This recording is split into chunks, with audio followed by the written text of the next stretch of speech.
This is Glenda Dawson, and I have Moongirl here with us, and you're watching the Paranormal Dolls. How are you, Moongirl? I am great. How are you? Excited about our wonderful guest, Greg, a great friend and fellow Aquarian. So go, there Greg. you go, another Aquarian. Perfect. So, hi, Greg. Welcome. Hello. Thank you. Thank you for being here with us today. And I am sure the audience wants to hear all about you. So, we're going to just turn the floor over to you. All right. Well, I'm a paranormal investigator. I've been doing this for about 15 years or so. And one of the areas that I find is a passion of mine in paranormal investigating is an area called ITC, intertransmental communication, basically meaning that any sort of electronic device that spirit can talk to, that's ITC communication. And it's been something that has really inspired me in the paranormal since the very beginning. As soon as I saw like the spirit box work for the first time, and when I've experienced it myself for the first time, being able to hear voices coming through that box that answer your questions, that's, to me, even now, it's still pretty incredible. I never take that for granted. I love it. I've even been able to build up my intuitiveness and my mediumship using the box, and I often use it to reach out to people's loved ones who have passed. I don't do guarantees on that. I never like, oh, we'll definitely get them. But at the same time, one of the things that I've kind of honed is like I see in my mind how I can connect to somebody through spirit or being spirit, and that's included like I've reached out to historical figures. I've reached out to Abraham Lincoln. I've reached out to an Aquarius as well. Yes, and believe in aliens, of course. Absolutely, and Mary Todd Lincoln, and all these. It's just like, and people are just like, oh, come on, and they'll listen to it. And do I know that Mary Todd Lincoln is coming through the spirit box? I can't say for sure, but she's, whoever it is, certainly answering my questions. So there's something to be said about that. It's a demon pretending to be. Right. But and part of that too is like anyway, so it doesn't matter. Who cares if they're impersonating? They're answering my questions. Yeah, that's the best thing of all. And then I also do Monday through Friday. I do a radio show, nightly radio show on KTNF. That's AM950 in the Twin Cities. It gets broadcast all over the world, like this does. It's streaming, right? So everyone has an opportunity to watch, and that's called GhostBox Radio at 10:06 p.m. Central Standard Time. And once again, just like this show and a lot of other shows, all we want to do is we want to talk about paranormal. We want to talk about all these great conversations and bring on people who are interesting and just have a really good conversation. It's there's no judging of what anybody brings to the show. It's just a conversation, opening up different avenues of thought and understanding. Planting those awesome people. Yeah. Can you go ahead, Glenda? Tell us how you got into the paranormal investigation part. Sure. It's odd because it's not quite like so many people I've met on this journey, they're talking about the thing in the closet when they were like 5 years old, or shadow people, or their grandma coming to them after she passed, though mine did actually, but I got interested from watching of all shows, Ghost Adventures, because that was the first show I was watching where they're using the spirit box, and that truly got that just inspired me. Like I mentioned just a couple of minutes ago, that if someone's going to talk to you and have like responses that answer your questions, that seems pretty amazing to me. So it immediately inspired me. And the thing that I don't take from Ghost Adventures is the provoking. I don't feel like I need to investigate dark locations. It doesn't mean I haven't, but it's not like I know a lot of people have on their bucket list dark locations. Good for them, however you roll.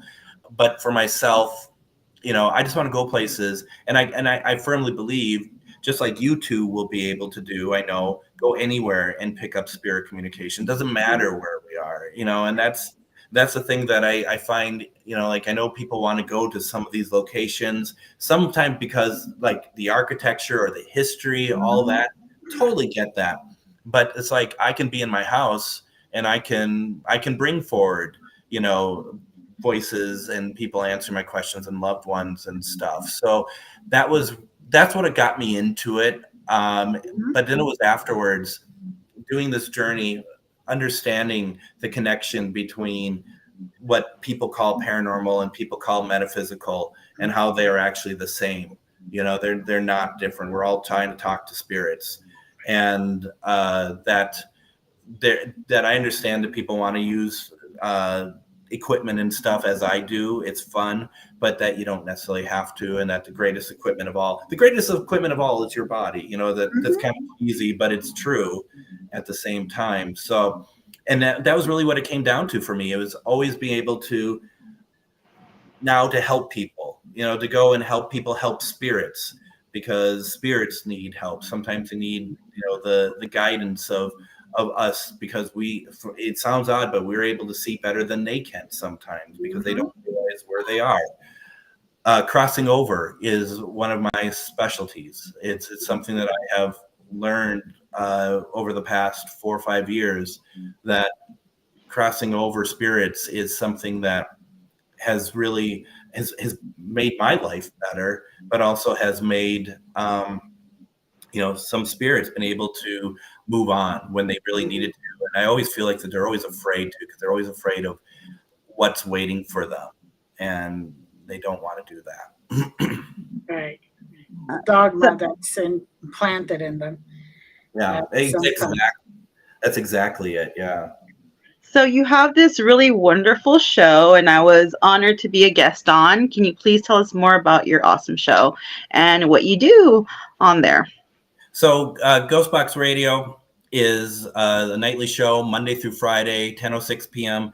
Central Standard Time. And what I really do, and I'm sure is what you both do as well, is you sit and think, what do I want to know more about? What do I want to understand better? Because there's stuff I don't understand. So I knew, like, for my first nightly show, I wanted to talk about dream interpretation, because I didn't know a whole lot about it. And also that I kind of had a weak correlation between a dream coming true. Let's talk about dreams, but in this case, interpretations. And then I saw Moongirl. She posted that she was doing a class with the University Magicus, and I thought, my gosh, wonder if she would talk with me and be on the show. And that was no, just kidding. Nope, that I don't like you or your show. And no. I support you. I support you. We're friends. But that's what the show is about, is like finding people who are interesting and have interesting things to say, who want to make things better for people, or they're writing books. I love bringing on authors because the research that they do, and the show's been running for less than 2 weeks, and I think I've had 4 authors on already. And you need to have Glenda, because she's an author too, an amazing one. Well, we'll definitely do that then. That'd be great. And then, the thing that I'm kind of shying away from is paranormal teams just coming to me and being like, "Would like to be on your show." And it's like, why is that? And well, because we're paranormal. And sorry. That's great. But if I did that for all the paranormal teams, then it just doesn't really. It's not to take away from their successes or anything, but you got to think about, like, what is it that makes it interesting and unique to bring people on? It sounds kind of crummy, especially when you say it out loud, but it's at the same time, it is though what it is, because it's like, you want to be able to get people excited. And is it because they people have something to say, or they just want to promote a team. And you find there's lots of ways to promote the team, but if there isn't anything really that we can hang our hat on for a conversation, if they were like, oh, we did, the Amityville house, like, yeah, I'd like to have you on. No one does the Amityville house, so it's not going to happen. So. But it is true. It's something that you want, something unique to open up more avenues for people to talk about all this stuff. And you definitely want it to be interesting. And, the one thing that I've noticed, like the moment I walked into the paranormal realm, and this was, all those years ago, is that, teams want to promote themselves, and there's nothing wrong with that. But as soon as I like befriend somebody who has a team in like the panhandle of Florida, they'll send me a to their Facebook page, like a team page. And it's like, sure, that's cool, I get it, but at the same time, what do all these likes mean? What do they mean if you have all these likes? And it's like, I'm not going to need a team at the panhandle of Florida for an investigation, and I'm speaking as someone who has a number of people all around the country that I can rely on to help me with stuff.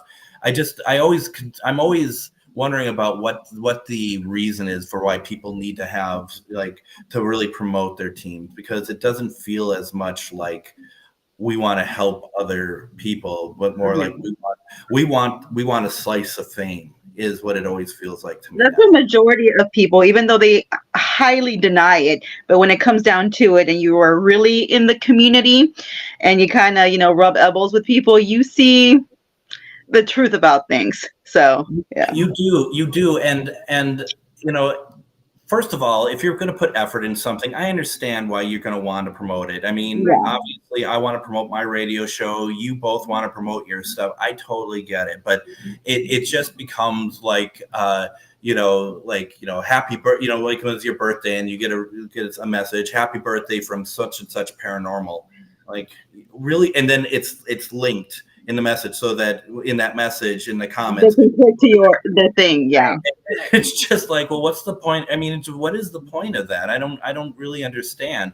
Also, what I've been noticing a lot, at least in this circle, let's talk all of it. No, just kidding. Let's go for it, right? I'm not hated. Let's close that gap. Is also the fact that do people even investigate private residences anymore? It feels like, well, that's it. But the thing is, it seems like the circle of people I see on Facebook, they're all about going to the events. Right. They're all, or if they're going to investigate, they're going to like a location that is like, not a private residence, but like a well-known place. Yeah. And it's like, once again, you be you do what you want to do, but it just feels like that the aspect of what paranormal investigating is, and maybe as far as I'm concerned, and maybe I'm the one that's way off here, is that it's been so diluted about whether or not, someone can meet the guys from, the Tennessee Wraith Chasers. I mean, it just seems like that, okay, well, like that's what it becomes. It's like its own like little clique of people. In some areas, I call it a cult, depending on what we're talking about. But it truly is, and it's not so much about. Some are about forwarding the field. A lot of others just seem to be about wanting to go and get their pictures taken with celebrities or perceived celebrities, I guess. Or when all they're doing is taking pictures, and that's like the whole thing. Like, I mean, I get you're excited, you want to take pictures and promote and everything, but when the whole event is just picture after picture, what are you really there for? And I've heard about some people that I know that they were going from table to table to just get selfies with everybody, and it's just all it is that they're trying to prove. Look at Glenda's face. Right. I'm like, what is it, a party? All they want to do is give the impression that they know all these people where they don't know any of them. I mean, they may think that they know them, but then they'll walk away, and the people at the table, because I've seen this firsthand, And then when people told me this from like this last weekend at a big paranormal convention that someone did that, and that once they walk away, the people are like, what was that? You know? So yeah, so that's my take on the paranormal. Yeah. Well, most of the stuff that I do, I can't even talk about because it is a private house. And the agreement is that they don't want everybody to know that it is a, for all intents purposes, haunted location. Because then you do have all these paranormal teams crushing in, and they want their private life. They just want to know who's there, why, when did they exist, the history of it. Yeah. So, And then on that hand, there is some people like if I'm going to do a residential, I ask them like, do you want this out there? Do you want me to film it? Not. If so, then cool, I'll film it. If not, that's fine. I understand because it is a private residence. It's not just a building, you know. And then people, guess what? We get to leave. Yeah. They stay there. right. So you have to be careful with that too. If you are going to go investigate or exercise, you know, a residential home, because you get to leave. They are stuck there. There could be kids there, whatever you conjured up or whatever you opened. If you don't know what you're really doing, and let's be honest, a lot of people don't, no offense, and then they get stuck with that.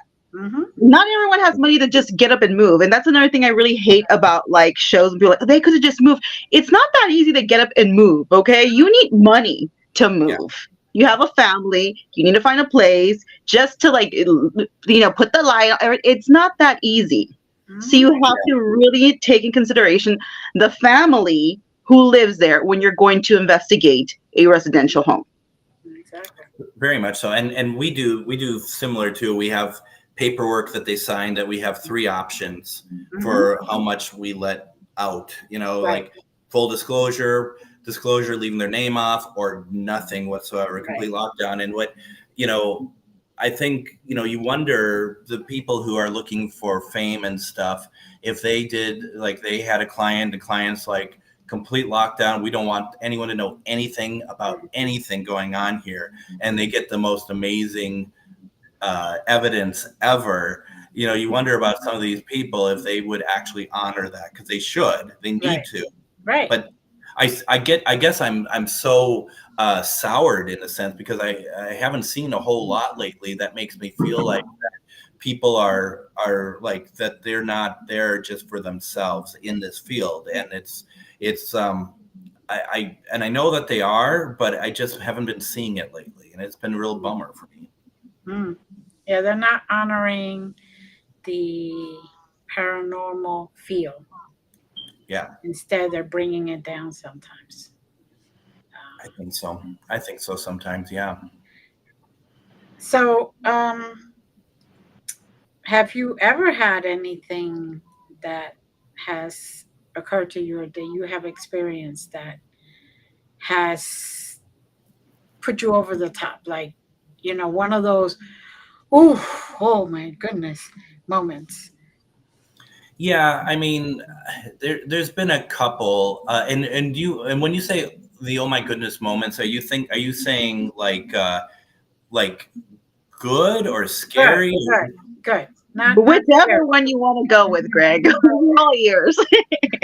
Because I had good, like good, because you know, there obviously I think we've all had both, a little bit of both. For me,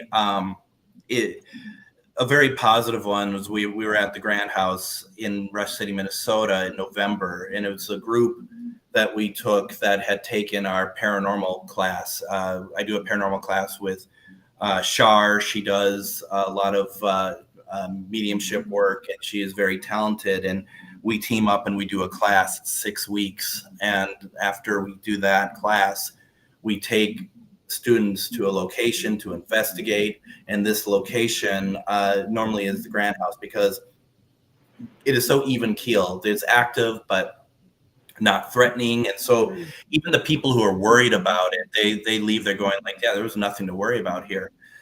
One night in November, we did a kind of an experiment where we didn't want to do an Estes method, which the Estes with the spirit box and stuff, I think one of the most silliest things around personally. Good friends of mine do it and they get great success from it, but I would only do it with people I trust. If it's people I don't trust, because the whole purpose of the Estes is you're wearing headphones, you have on, you're listening to a spirit box. If you don't know the people, they can say whatever they want, and you don't. Some of them have, and they have. Like I do a show with a gentleman named Greg Koss. I mean, I trust him and I trust the people he has on, so I don't worry about it. But so Shar came up with an idea of doing it a little bit differently, where everyone else can hear, but there's one person who has headphones on and blindfold, and they're pretty much isolated, and they just say what's coming to them. So they're channeling.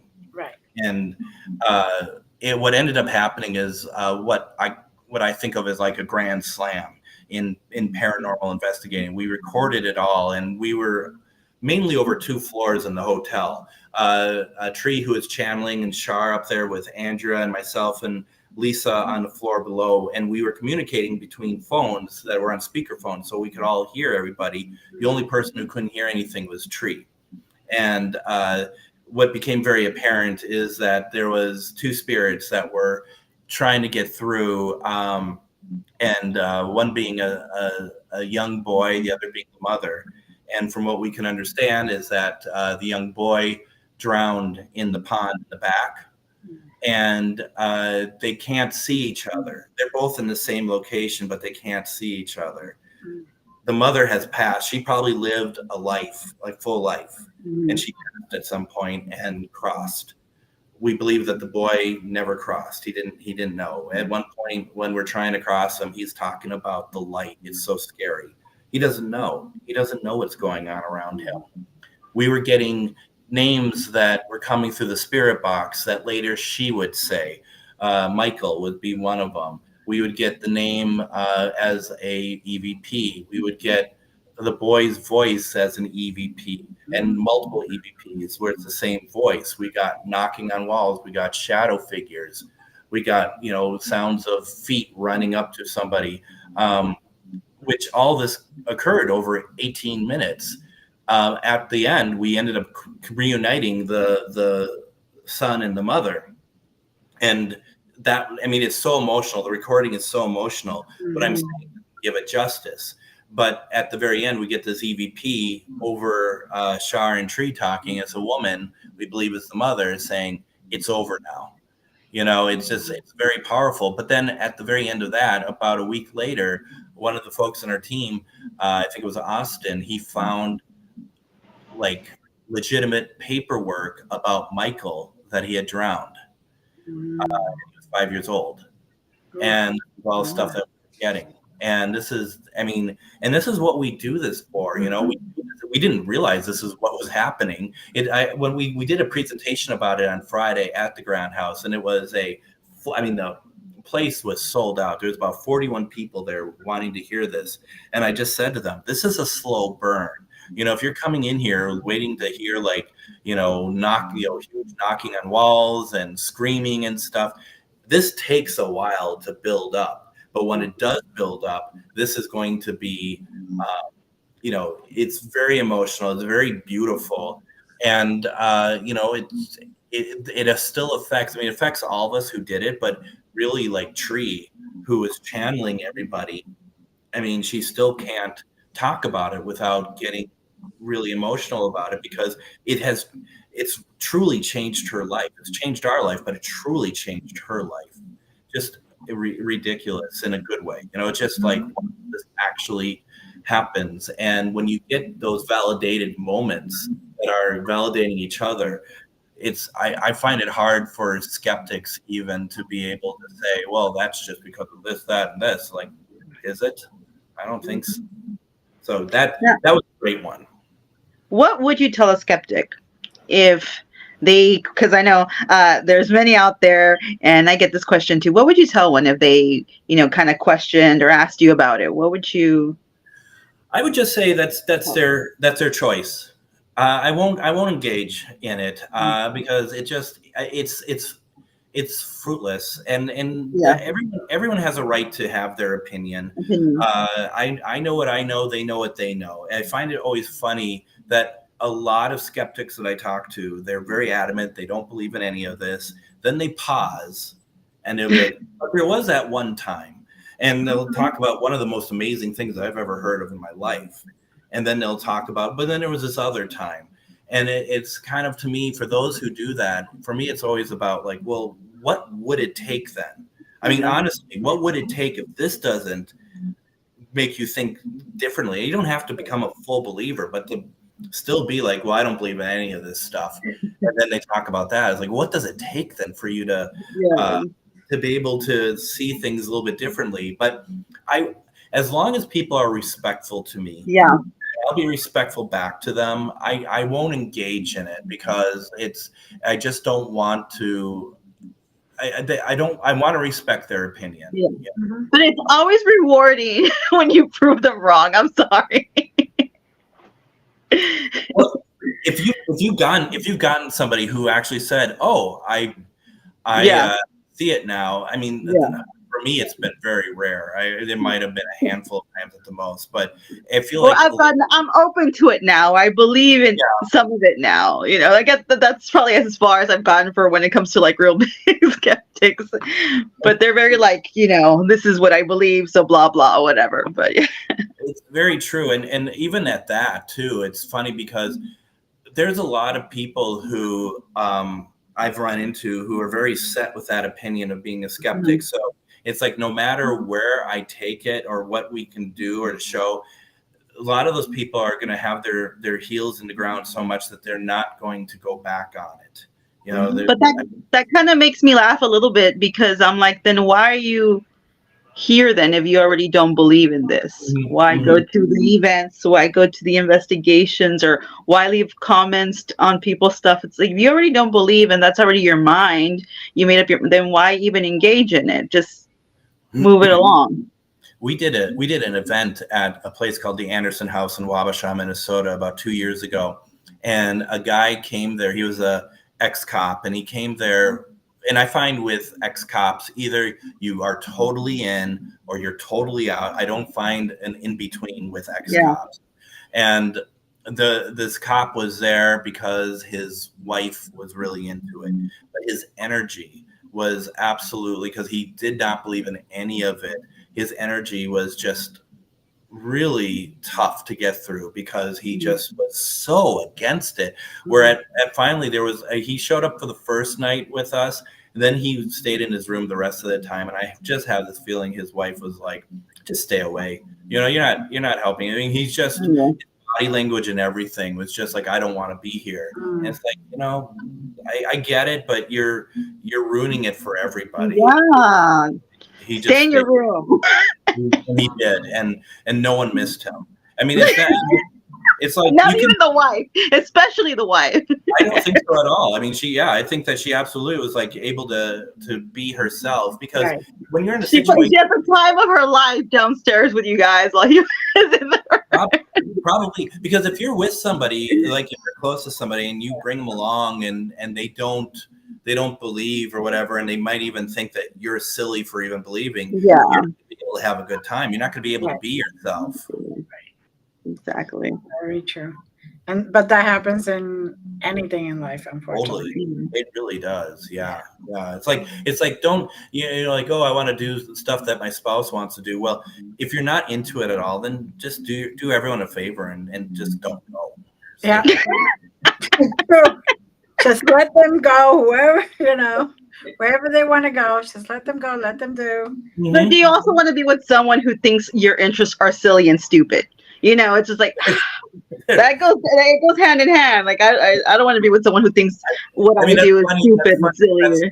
The most obvious part of it that of course, me having been single for like the last 400 years, just even think about that. But you're absolutely right that it's like, anytime you're just like, well, I think I believe in ghosts, and then it'd be like, well, you're just whatever. That's a red flag. My ex-wife was that way. When I first started getting into this, she was still living here at this castle I live in. And she would make fun of me, and I said, okay, well, what if I was able to bring spirits here and they can, you know, torment you? Would you still be the way you are? And she got very serious. She's like, no, don't you dare. Like, I had that ability. I didn't have that ability, but it was like, oh, so you do, you're gonna be that way, then don't be this way, you know. I like that. I'm going to tell that anyone I date and they didn't give me that answer, I'm going to tell them what you said. You want me to bring spirits? And Absolutely, yeah. I mean, you're gonna be smart ass about it. I'm gonna, you know. I mean, it's just ridiculous, you know. Like those, like we talked about before, those provokers that are just, like, you know, like, you wait till they actually decide that they're sick of you. It's like prodding a tiger. You know? You're poking a bear. Yeah. And they might take it for a little bit, and then next thing you know, that you don't have a face anymore. I mean, it's just one of those things that it's some of those people I think are very lucky that, and I think it's that spirits just don't engage with some of that. They just like, you know, whatever. Some will. So I have seen scratches actually happen while they were happening. Not on me, because I don't provoke, but there were people provoking and they were getting scratched and pushed and all that. And I'm like, yeah, that's the definitely answer for me. I don't want to be what you're doing. I don't want to be. And that's when I really, truly decided that I didn't want a team. It's going to be one or two other people just so we could go together. But, you know, I couldn't agree more. You know, and the funny thing is I didn't want a team because I didn't want egos, and in a way, that always happens. Yeah, people might say, well, you not wanting to have a team means you have an ego, and I can kind of understand that, but there's a team that I know. I won't say where because it might give away everything. Right. But you almost think they're a paramilitary organization, you know, by the way that they dress and act and the hierarchy and all the other things. It's like, do you even have fun doing this? I mean, just, and you know, you pay dues and you're all this stuff, and you know, they're all about getting on the TV shows, like not like, and I don't mean like, you know, the Travel Channel shows or Discovery Plus. I mean like the local TV shows, like if we're doing anything about Halloween or something, so the rest of us don't even have a chance. And so I guess I'm saying they're local to me. But the thing is, it's like it is so like they're very big, and they do a lot of house investigations and stuff. But I feel, to me, it feels very constricting to be an organization like that when it comes to that. I also understand that you want to keep things in order because, you know, like we talked about ego and stuff, but once I get the idea of someone is being very egotistical and all of this, I just back away. I was like, I'm out. I don't need to be a part of this. Won't make a deal of it. It's just like, you just won't hear from me anymore. Exactly. But that was definitely when I decided that it's best I try solo, and we just with people that I trust that are thinking the same way I'm thinking, and we don't go through this. It's a lot of ego and very competitive. Very. Yeah. It's like the accordion diagram of doing it. It's like you just grow it as you need it, and then you can. And to your point, Glenda, it's just like there's people that I know I can trust to bring in to investigate with, and they do that for me. And I don't think I ever investigate with teams at all. I always investigate with other individuals. Come to think of it, Yes, and well, my partner and I, he goes with me now wherever I go. Basically to be there to kind of, because he's very energetic, right, Sarah? He's our bodyguard. Yeah, he's my bodyguard. So he's Whitney Houston and Ben Costner, yes. But so I, you know, he's there for that. But we really try, both of us, to just keep it at minimal. And since I do a lot of residential, the people prefer that. They don't want a lot of people to come in your whole house, and Yeah. wrecking the place and all that other stuff. So. And it is really important to have people that you fully trust. I mean, that they're not going to try to be competitive and nasty towards you, because at the end of the day, it is a team, and you are the same goal is for us to find evidence or to teach you something, whatever, educate you. So, and then plus you want to be around good energy, people that are not trying to be mean or nasty to you. They're there for that and to support you. And it's really hard to find that. So, it's easier when you just kind of select who you want to investigate with versus a group of a lot of people that maybe you don't click well with. Very much so. And also I've found too, like the investigations that I do that are not events, it's like you got to make sure that the people you're investigating with, and this sounds pretty bad actually, but it's on the same level as you are, on the same, they're on the same, that they've been doing it for around the same amount of time that you've been doing it, that they're not people who've never done it before. Because I get a lot of people who are like, oh, there's this place that's up the road or whatever, we should go investigate it. And I'm like, well, I don't know you. You gotta be careful of that stuff, because you end up with, some people get scared out of their mind. And it's, to me, it's like I had a situation where someone got frightened, and I'm not making fun of the fact they got frightened, because it can be very, but my level of experience is different than their level of experience. So what they got frightened about is not frightening to me.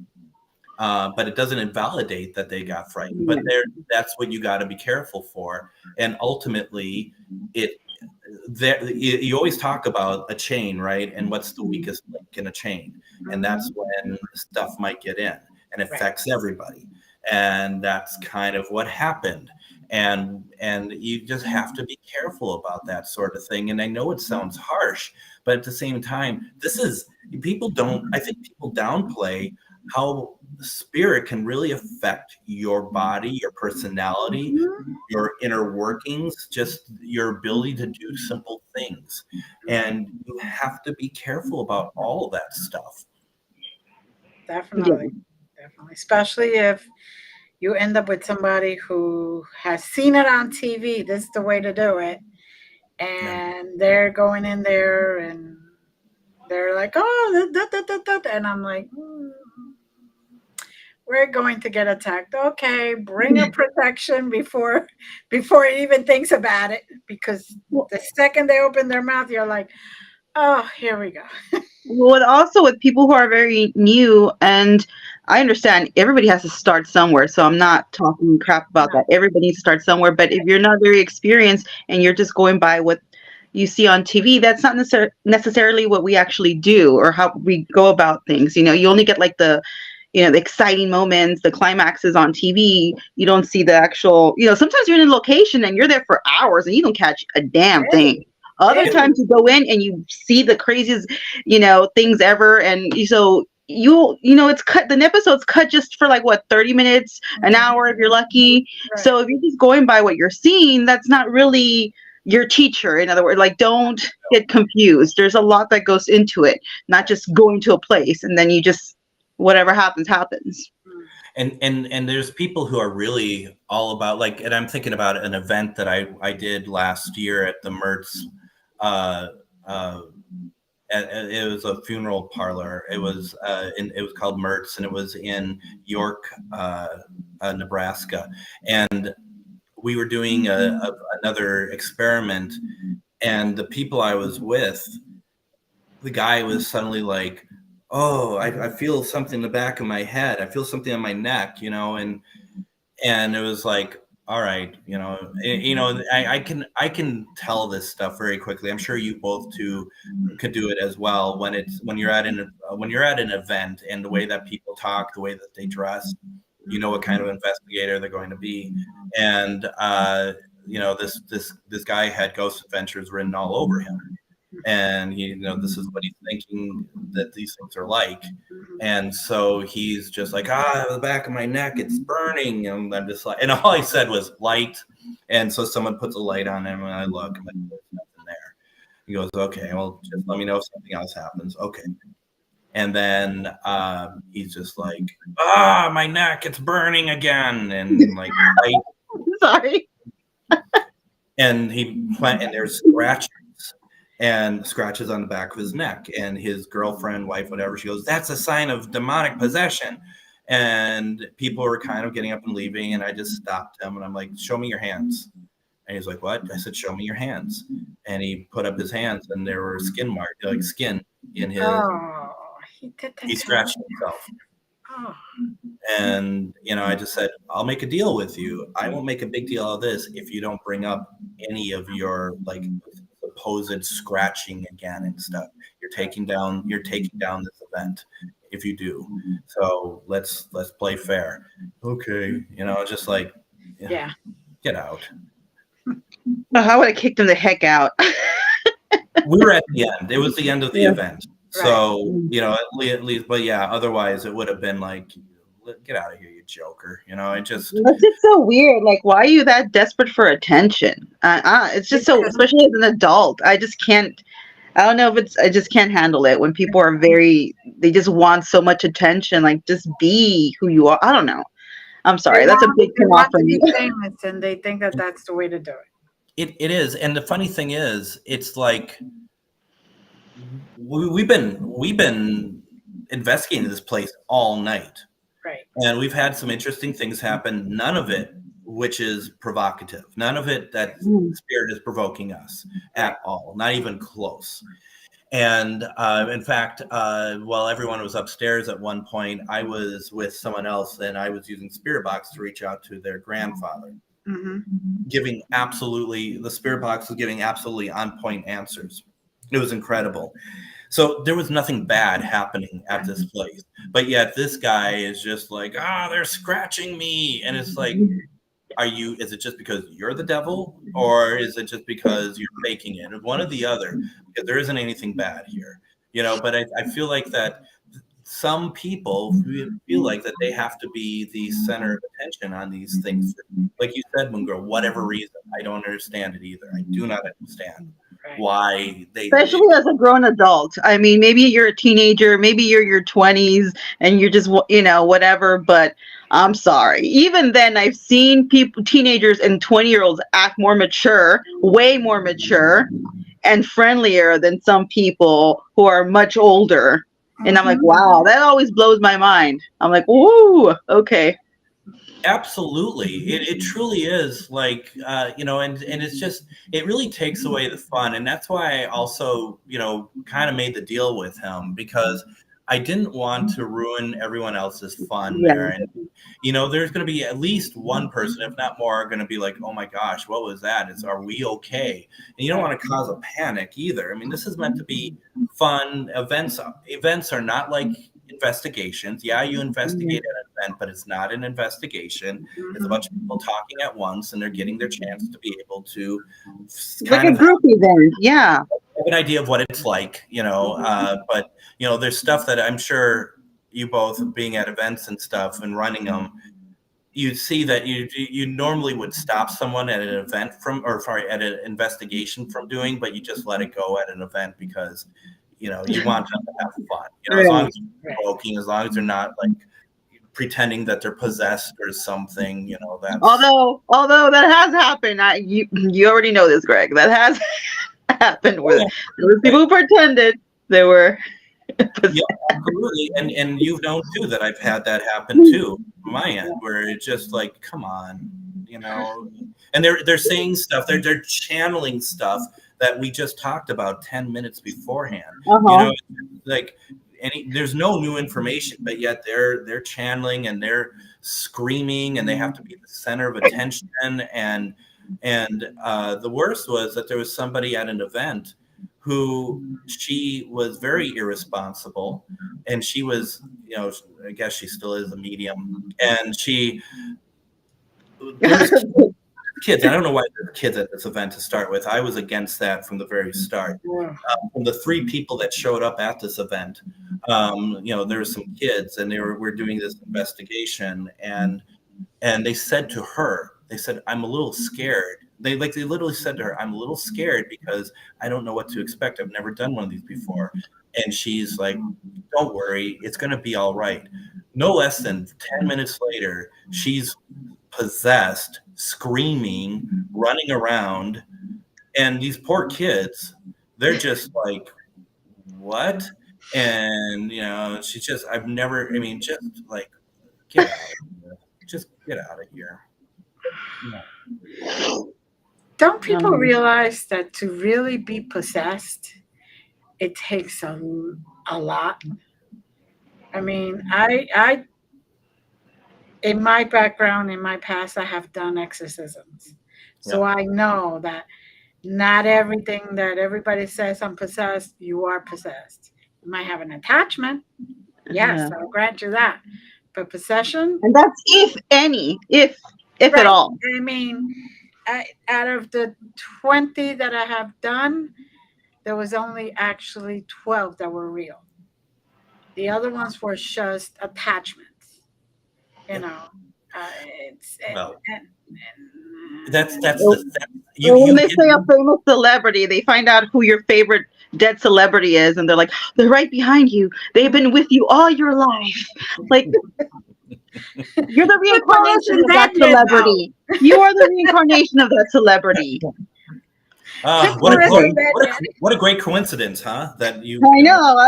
I was just talking about how much I love that dead celebrity. Now you're saying that they're behind this person, and they're the reincarnation of the. So which one is it? And I think you hit the nail right on the head too. With like, people don't understand, unless you're watching Ghost Adventures. And I'm sorry, I'm turning this hour into a bash on Ghost Adventures. But because there is more to me than that, but maybe not after all. But the thing is, the whole thing about that you have, like, anything to do with demonic anything takes time. It's not like, and if you do exorcisms, it's not one and done. No, you gotta. It could take years. Yeah. I mean, heck, even in The Exorcist, it took her a while before she got fully possessed. And it was still not enough, because they had 2 more movies after that. Exactly. And then the parody Repossessed, that was a funny one too. But it is true. It isn't a snap of the fingers and wow, I'm possessed or anything like that. You may have attachments. You foolishly maybe allow the spirit to come in. That you didn't know who they were and the whole thing. But some people also try to do that on purpose. Like, they want to get possessed, or they're hoping they get an attachment to them. And they don't realize, it could change you completely. It could destroy you. Mm-hmm. Because what it's doing is creating fear, which is what they feed off. And the more fear you have, the stronger they get. And the more they attach to you, literally. Yeah. So. Very much so. You know what's great is if I crouch down enough, it almost looks like I'm wearing a priest collar. I saw that, actually. More of I could speak with more authority about it now. There you go. I probably have more, just doing this, I probably have more authority to speak on it than some of the demonologists out there that want to make it into a, And by the way, I don't call myself a demonologist because I really don't want to do that. I just been called. She's a McNugget demonologist. She's tiny but mighty. I've been called into it because I bring in the light. That's all. Yes, absolutely. Not because that's my favorite thing to do. My favorite thing I've seen so far, though, was once again Ghost Adventures, when they did the demon house. They had that demon house, and they had one of the little girls that used to live there. They took her to a Catholic church, and the priest looks at her, and she showed, if you're just going by outward appearances or even how she's acting, that there is nothing like going on with her that's demon or anything. He looks at her and he goes, "This girl needs an emergency exorcism." And like, what is an emergency exorcism? Like, do you break a glass and you take out a crucifix from it or something? I mean, I don't know what it is, but I just was like, this is ridiculous. I mean, anyone who knows anything about, first of all, Catholicism knows that everything moves at the speed of snail. Oh, And it takes forever to. You have to actually have evidence to convince them to send everything. It's not have just to approve it, which could take years. Sometimes. Years, yeah, absolutely. But yet this guy's like, we're gonna do an emergency exorcism, and it's like, and he casts it away. It appears within 15 minutes. I mean, it's not only emergency, but it's it's in the speed lane of exorcisms. And speed of light. She paid an extra fee for speed, speedy recovery. It was ridiculous. I mean, it's just like, come on, you guys. And finally, that's what made me just like, I can't even watch this anymore. I used to watch it for entertainment value, and then it was just like, yeah, this is and even for me, it's too much. We understand that they're entertainers. Yeah, and that's the difference. They could be doing 2 weeks worth of shooting and finally have enough stuff for that time period, but it's not as pretty as it looks. No, it's not. And but you can't tell anyone that, no one. It's TV. They have to glamorize everything, or, and. Right. And I don't know if we're going to have a lot of shows around much longer. I mean, through the streaming, they still have them, but I feel like that the networks are kind of, they canceled most of them anyway. Adventures moved to Discovery. You still have Dead Files and Ghost Hunters, but so many of those other shows seem to be gone now. And I can't help but think that maybe that's not a bad thing. I mean, entertainment value itself, for at least for the field, but who knows? I mean, it'll be interesting to see, because I feel like we're at a crossroads a little bit with everything. Oh, for sure. I feel it. I think there's going to be big changes. For sure. Yeah. And I can't say whether it's good or not, but I mean, just me being kind of a perpetual frowny face, I'll probably be annoyed with it regardless of which way it goes. So, kind of, at least I know what I am, right? At least we're honest. Yeah, I got to be honest about these things. If you're going to dish it out, you got to take it back. So there you go. There you go. So we do have a few minutes left, about 6 minutes left. Is there anything we haven't touched on that you really want to tell? And do you have any upcoming events and where we can catch you? Is there hit us up with links, infos? What do you got going on? I got, after all this talk about having people only want to do events and stuff and whatever, I have some events coming up that people might want to check out. And, it's like, and, for those who only want to meet, celebrities and stuff, I have one with a celebrity coming up as well. So it's like, it's a complex life I lead, but a lot of internal struggles. But we do have an event with Dave Schrader coming up August 20th at the Anderson House in Wabasha, and Dave has been really awesome to work with and stuff. And we've sold out the hotel, but we have a handful of tickets left, but you'd have to stay somewhere else, and we would help. We wouldn't help book it for you, but we would give you some suggestions on where to find lodging and stuff. And that's the 18th through 20th in Wabasha, Minnesota. Every first Wednesday of the month, Shar and I do Ghost Stories and Beyond, which is just a get-together of people where we talk about spirit communication. We talk about ghost stories, or we bring in guests and talk and stuff. And that's once a month, and it's really fun. And we hear what our audience that come in to listen, what they have to say, what their experiences are. We even got people to talk about UFOs and stuff like that, and also Bigfoot. So it's been a lot of fun. And then we're going to have another one we haven't announced yet over at a Masonic lodge in September that we're going to do an investigation at. So we like to do we like to do the events because we do talk about the right ways to investigate, at least the ways that we like to investigate, which I consider the right way, but I mean, you're miles away. Aquarian in the God complex. Yes, always. Yeah, It's always the best way and the only way. Right. Well, all we ask is you don't call spirits a POS, and just kind of keep it nice and right? Is that too much to ask?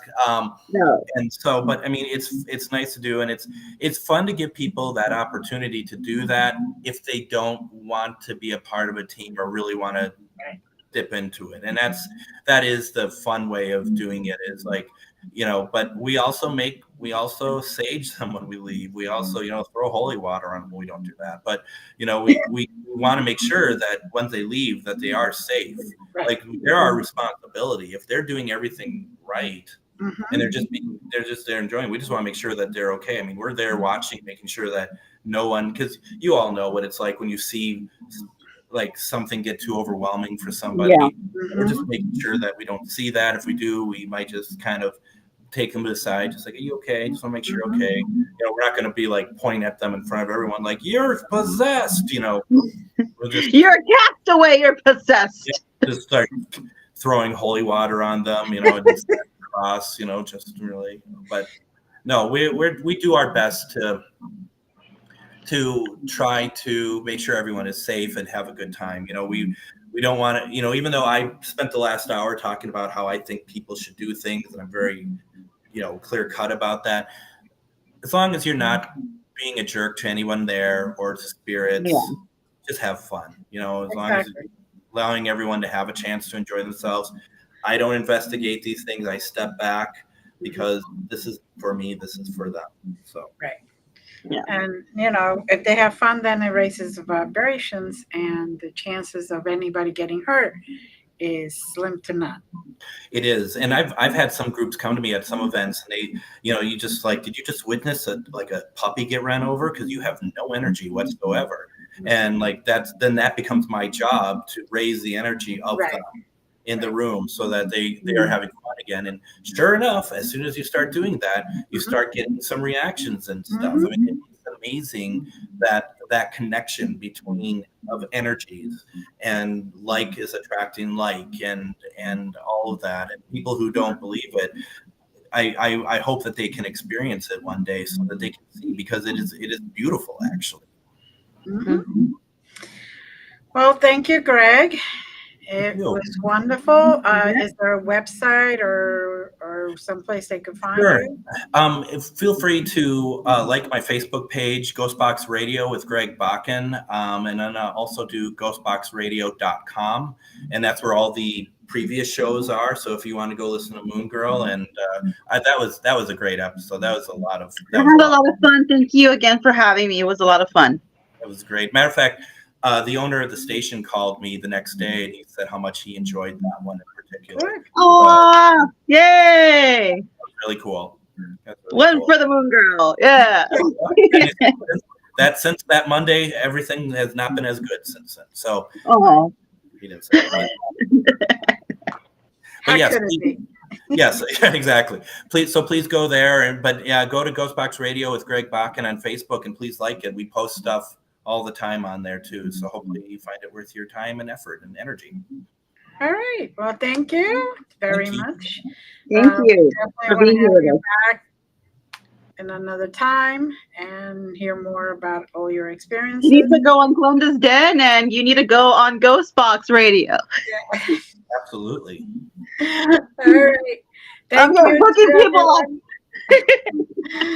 Have a good one. Thank you, everyone. Don't hang up. Love you. Bye.